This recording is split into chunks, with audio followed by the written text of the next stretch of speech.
देवी भागवत। देवी भागवत के महात्म्य के प्रसंग में समयंतक मुनि की कथा आती है।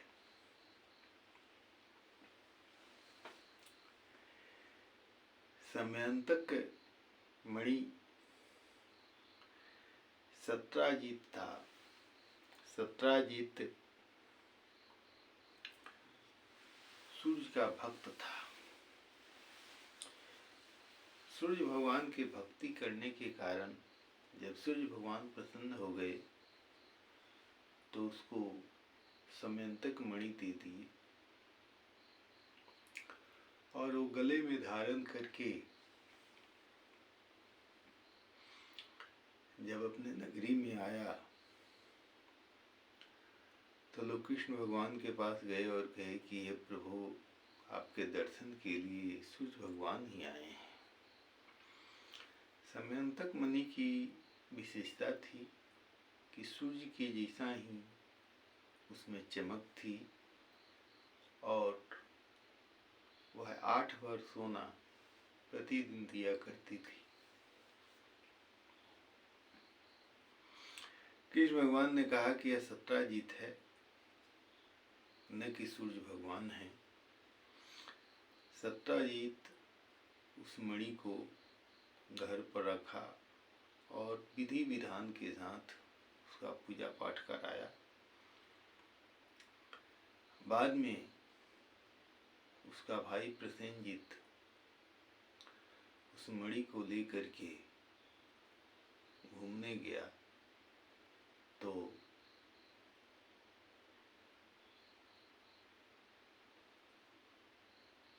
प्रसेनजित को एक सिंह ने मार डाला। फिर जिस गुफा के दरवाजे पर प्रसेनजित को सिंह ने मारा था उसको देखा। ऋक्षराज जाम्बवान वहां रहते थे और उनकी पुत्री थी जाम्बवती। तो ऋक्षराज जाम्बवान उस सिंह को मार करके और मणि ले लिए और अपनी पुत्री को खेलने के लिए दे दिए। इधर नगर में चर्चा होने लगी कि कृष्ण भगवान ने ही तुम्हारे सत्राजित के भाई प्रसेनजित को मार डाला है और समयंतक मणि ले लिए हैं। अथा लोकमुखोद्गीर्णा किंवदंतीं पुरोभवत् कृष्णेन निहितो निर्णम प्रसेनो मणिलेप्सुना। मणि के लालच में श्री कृष्ण ने ही प्रसेन को मार डाला है। अब इस कलंक को धोने के लिए कृष्ण भगवान नागरिकों के साथ प्रसेनजित को खोजने के लिए चले। घूमते घूमते उस पहाड़ी की गुफा तक गए जहां उन्होंने खून से गिरे हुए खून के रक्तों को देखा और उन्हें लगा कि यहीं पर प्रसेनजित को कोई मार करके और समयंतक मणि ले लिया है। अब समयंतक उन्होंने कहा लोगों से कि समयंतक मणि के लिए हम अंदर जा रहे हैं और आप लोग तब तक कहीं बाहर खड़े रहिए। वहां जब अंदर गए तो ऋक्षराज जाम्बवान के साथ उनका युद्ध होने लगा और यह युद्ध 27 दिनों तक चला। इधर द्वारकावासी लोगों ने देखा कि कब तक हम इंतजार करेंगे, इसीलिए वे लोग वापस चले आए और वासुदेव जी को बताए कि वे गुफा में गए और अंदर ही हैं, आए नहीं हैं। तो वसुदेव जी बहुत चिंतित हुए।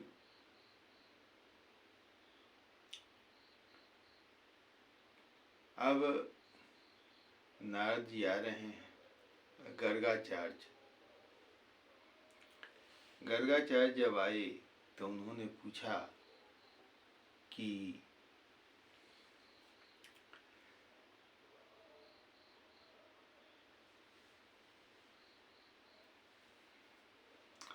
वसुदेव जी आपके कष्ट का कारण क्या है। तब वसुदेव जी ने कहा कि मेरा पुत्र कृष्ण समंतक मणि की खोज में गया और अभी तक लौटा नहीं है। तब उन्होंने कहा कि आप विधान पूर्वक 9 दिनों तक देवी की आराधना कीजिए और